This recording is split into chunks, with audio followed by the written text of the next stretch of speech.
Assalamualaikum warahmatullahi wabarakatuh. Perkenalkan, nama saya Muhammad Effendi Faris dari kelompok 2 dan juga teman-teman saya yaitu Dendi Prayogo, Morobi Pratama, Rinaldi Novianto, Sidki Hidayatullah, Muhammad Fajar Wahyudi, Muhammad Imron, dan Muhammad Arisandi. Pada kesempatan kali ini kelompok kami yaitu kelompok 2 akan menjelaskan tentang prediksi kebangkrutan model Semijewski dalam sektor industri dasar dan kimia. Langsung saja, saya pada kesempatan kali ini saya akan presentasi pertama kali yaitu tentang landasan teori financial distress. Menurut Almelia dan Kristi Jadi tahun 2003, financial distress terjadi sebelum kebangkrutan. Financial distress gejala awal perusahaan akan mengalami kebangkrutan yang dapat disebabkan karena masalah keuangan yang dialami perusahaan. Financial distress bisa menjadi penanda dari kebangkrutan yang mungkin akan dialami oleh perusahaan. Artinya di sini financial distress yaitu tanda-tanda bahwa kebangkrutan perusahaan itu akan segera tiba. Manajemen yang mengalami financial distress harus melakukan tindakan untuk mengatasi masalah keuangan tersebut dan mencegah terjadinya kebangkrutan. Menurut Dwi Jianto 2010. Mungkin slide selanjutnya akan dijelaskan oleh teman presentasi saya yang di awal sudah disebutkan nama-namanya. Terima kasih. Baik, Assalamualaikum warahmatullahi wabarakatuh. Perkenalkan, nama saya Muhammad Imron, NPM 719212933. Terdapat 3 alasan utama mengapa perusahaan bisa mengalami finansial distress dan kemudian bangkrut. Pertama, neosocial model. Financial distress dan mengambungkan terjadi jika alokasi sumber daya di dalam perusahaan tidak tepat. Manajemen yang kurang bisa mengalokasikan sumber daya atau aset yang ada di perusahaan untuk kegiatan operasional perusahaan. 2. Financial model. Pencampuran aset benar tetapi struktur keuangan salah dengan liquidity constraint. Hal ini berarti bahwa walaupun perusahaan dapat bertahan hidup dalam jangka panjang, tetapi ia harus bangkrut juga dalam jangka pendek.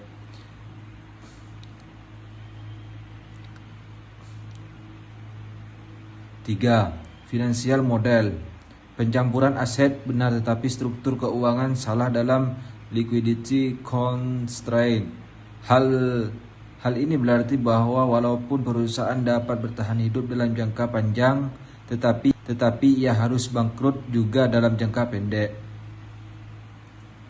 Model prediksi kebangkrutan. Menurut Rudianto 2013-264-266, Max Jimwex juga melakukan penelitian untuk memprediksi keberlangsungan hidup sebuah badan usaha, dan hasil penelitiannya Zimski berhasil rumus dalam yang dapat digunakan untuk memprediksi potensi kebangkrutan perusahaan yang disebut sebagai Swiss Corp. Model ini dihasilkan oleh Zimski pada tahun 1984 sebagai pengembangan dari berbagai model yang telah ada sebelumnya.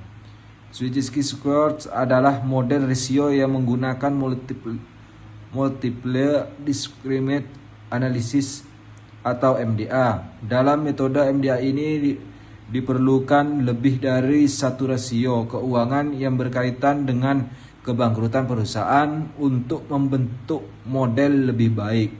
Baik, terima kasih. Bisa dilanjut pemateri berikutnya. Perkenalkan, nama saya Muhammad Robi Pratama, NPM 719212923. Di sini saya akan menjelaskan tentang profil singkat perusahaan sektor industri dan kimia. Perusahaan sektor industri dasar dan kimia merupakan perusahaan manufaktur, yaitu perusahaan industri pengolahan yang mengolah bahan baku menjadi barang setengah jadi atau barang jadi. Perusahaan manufaktur identik dengan pabrik yang mengaplikasikan mesin-mesin, peralatan, teknik rekayasa, dan tenaga kerja. Istilah ini bisa digunakan untuk aktivitas manusia mulai dari kerajinan tangan sampai ke produksi dengan teknologi tinggi. Namun dengan demikian, istilah ini lebih sering digunakan untuk dunia industri, di mana bahan baku diubah menjadi barang jadi dalam skala besar. Yang kedua, sektor industri dasar dan kimia mewakili unsur yang digunakan dalam kehidupan sehari-hari. Hampir semua barang produk kehidupan sehari-hari merupakan produk ini dari perusahaan industri dasar dan kimia. Pembudidayaan tumbuhan dan hewan memerlukan pupuk kimia seperti pakan, inseksida, dan pestisida. Beraneka ragam bahan bangunan dan bahan konstruksi peralatan merupakan hasil pengolahan kimiawi. Misalnya saja logam, semen, kapur, keramik, plastik, dan cat. Bahan-bahan sedang menggunakan serat sintetik dan zat warna pengukutan bergantung kepada ketersediaan bensin dan bahan-bahan bakar sejenisnya. Komunikasi tertulis menggunakan kertas dan tinta cetak, sedangkan komunikasi elektronik membutuhkan bahan-bahan isolator dan konduktor yang diolah secara kimiawi. Sekian dan terima kasih. Baik, saya akan melanjutkan dari pemateri sebelumnya. 1. Arga Karya Prima Indonesia Tbk. PT Arga Karya Prima Industri Tbk dalam kurung AKPI bergerak dalam bidang produksi dan distribusi kemasan fleksibel, film Biaxial Oriented Polypropylene dalam kurung BOPP, film polyester dalam kurung PET, film Cash Polypolyen dalam kurung CPP, dan film poly arsilonchan Nesrer. Fasilitas manufaktur berlokasi di Citerup, Bogor. Perusahaan mulai beroperasi secara komersial pada tahun 1982. 2. Alkindo Naratama Tbk. Alkindo Naratama Tbk dalam kurung Aldo didirikan tanggal 31 Januari 1989 dan memulai aktivitas operasi secara komersial pada tahun 1994. Kantor pusat Alkindo Naratama Tbk berdomisili di kawasan industri Cimerame, nomor 14 Padalarang, Bandung 40553, Indonesia. 3. Arkasa Industri Tbk.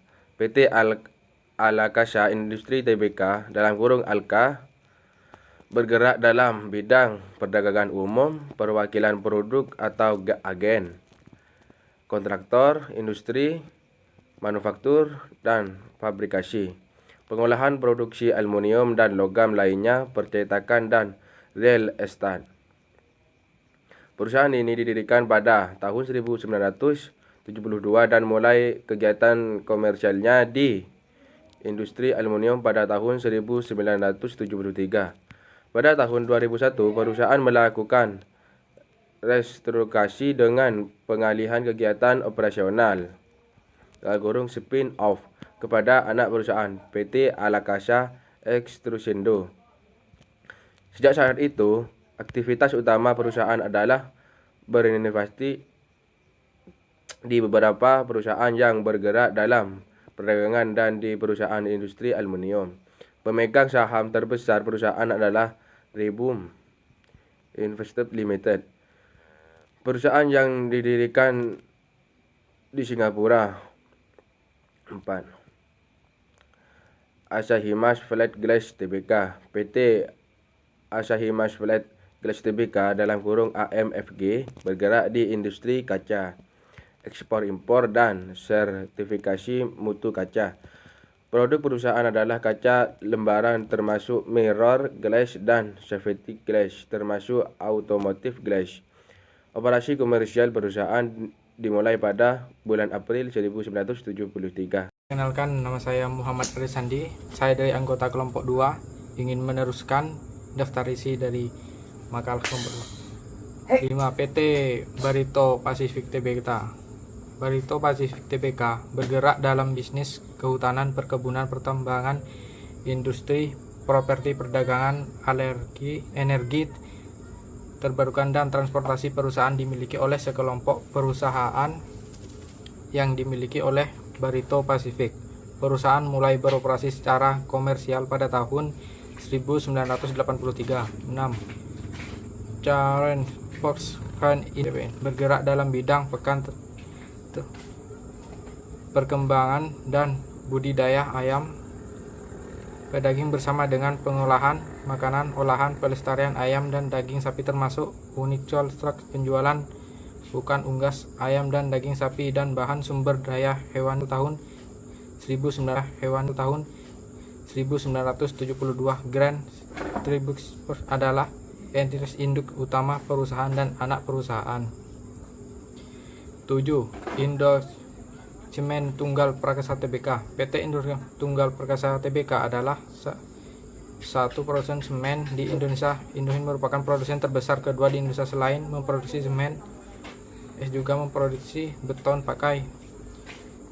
Perusahaan ini merupakan hasil penggabutan 6 perusahaan semen yang dimiliki di depan pabrik pertama Indonesia. Sudah beroperasi sejak tanggal 20. Juga memiliki kualitas produksi beton siap pakai sebesar 4,4 juta meter kubik per tahun dengan 4 bintang. 8. Tirta Mahakam Komersial di bulan November 1983. Perusahaan kedudukan di Jakarta dengan lokasi pabrik di Desa Bakuan, Samarinda, Kalimantan Timur.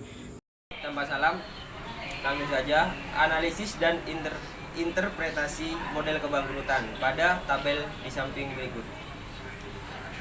Selanjutnya, dari hasil analisis metode Shimijewski pada tahun 2018, pada tabel di atas terdeteksi terdapat 2 perusahaan yang masuk dalam kategori financial distress, yaitu Alakasa Industrindo Tbk dengan nilai 0,35 lebih besar daripada 0 dan Tirta Mahakam Resources Tbk dengan nilai 0,68 lebih besar dari 0. Perusahaan lainnya sebanyak 6 perusahaan mempunyai nilai X-score negatif. Hal ini berarti perusahaan-perusahaan tersebut dalam kondisi sehat. Alakasa Industrindo Tbk diharapkan lebih memperhatikan kondisi keuangan perusahaan dengan meningkatkan profit perusahaan dan menurunkan utang perusahaan, dan juga Tirta Mahakam Resources Tbk harus berhati-hati dan lebih meningkatkan kinerja keuangannya dalam meningkatkan profitabilitas perusahaan agar kondisi keuangan perusahaan menjadi lebih baik. Mungkin itu saja. Selanjutnya akan dipresentasikan oleh teman saya. Assalamualaikum warahmatullahi wabarakatuh. Nama saya Sidiki Hidayatullah. Saya akan mempresentasikan slide yang nomor 3. Tahun 2019 diperoleh hasil metode Shimijewski dari jumlah 8 perusahaan. Terdapat 2 perusahaan yang masuk kondisi finansial distress, yaitu Alakasa Industrindo Tbk dengan nilai 0,35 lebih besar 0 dan Tirta Mahakam Resources Tbk dengan nilai 0,91 lebih besar 0. Alakasa Indrindo Tbk harus lebih berhati-hati dalam mengelola keuangan karena dalam 2 tahun terakhir masuk dalam kategori berikut, dan juga lebih mengurangi utang perusahaan. Tirta Mahakam Resources Tbk lebih meningkatkan kinerja keuangannya dengan meningkatkan profitabilitas perusahaan agar kondisi keuangan perusahaan menjadi lebih baik dalam 2 tahun terakhir termasuk dalam kategori berikut. Sedangkan untuk 6 perusahaan lainnya termasuk dalam kategori sehat. Artinya perusahaan-perusahaan tersebut dalam kategori sehat. Artinya perusahaan-perusahaan tersebut dalam kategori keuangan perusahaan sudah baik dan diharapkan bisa mempertahankan kinerja keuangan pada tahun selanjutnya. Slide yang nomor 14.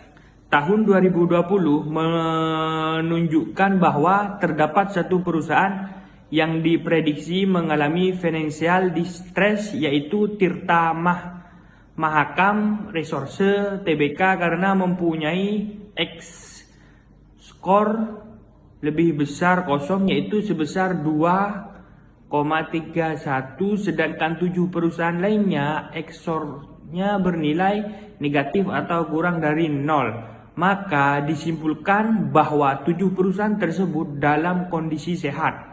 Pada tahun ini Tirta Mahakam Resorse Tbk harus berhati-hati karena kondisi keuangannya perusahaan tidak baik dan harus segera memperbaiki kondisi keuangan perusahaan seperti dengan meningkatkan likuiditas perusahaan.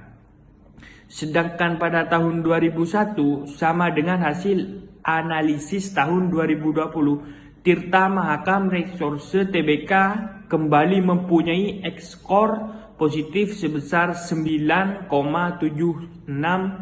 Hal ini berarti mengindikasikan bahwa kondisi keuangan perusahaan tersebut mengalami financial distress. Sebagai 7 perusahaan lainnya ekskornya bernilai negatif atau kurang dari 0, maka disimpulkan 7 perusahaan tersebut dalam kondisi sehat. Dari hasil analisis dengan metode Zmijewski, ekskor dalam kurung waktu tahun 2018 sampai tahun 2021 diprediksikan terdapat 2 perusahaan yang mengalami financial distress, yaitu Alakasa Industrido Tbk dan Tirta Mahakam Resorse Tbk. Hal ini terbukti dengan nilai ekskor lebih besar dari 0 atau positif. Sekian dari saya. Wassalamualaikum warahmatullahi wabarakatuh. Assalamualaikum warahmatullahi wabarakatuh. Perkenalkan, nama saya Nandi Prayogo S, NPM 719212932. Akan melanjutkan presentasi dari kelompok kami. Kesimpulan dan saran. Kesimpulan. Berdasarkan uraian hasil analisis data, tentunya kesimpulan penulis ialah sebagai berikut. Yang pertama, sektor industri dasar dan kimia mewakili unsur yang digunakan dalam kehidupan sehari-hari. Hampir semua barang produk kehidupan sehari-hari merupakan produk dari perusahaan industri dasar dan kimia. Pembudidayaan tumbuhan dan hewan memerlukan pupuk kimia seperti pakan atau makanan hewan, insektisida dan pestisida. Beraneka ragam bahan bangunan dan bahan konstruksi peralatan merupakan hasil pengolahan kimiawi. Misalnya saja logam, semen, kapur, keramik, plastik, dan cat. 2.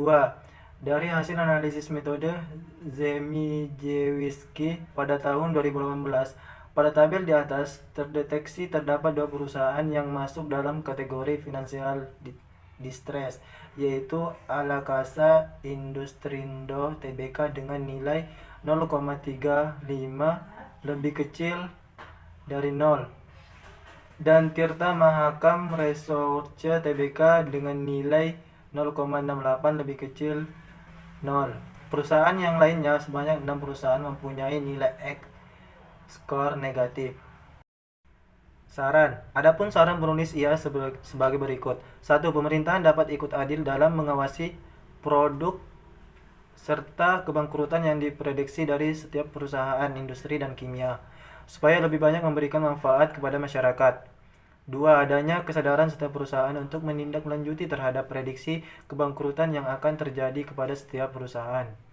Mungkin itu saja yang kelompok kami bisa sampaikan. Kurang dan lebihnya mohon maaf. Assalamualaikum warahmatullahi wabarakatuh.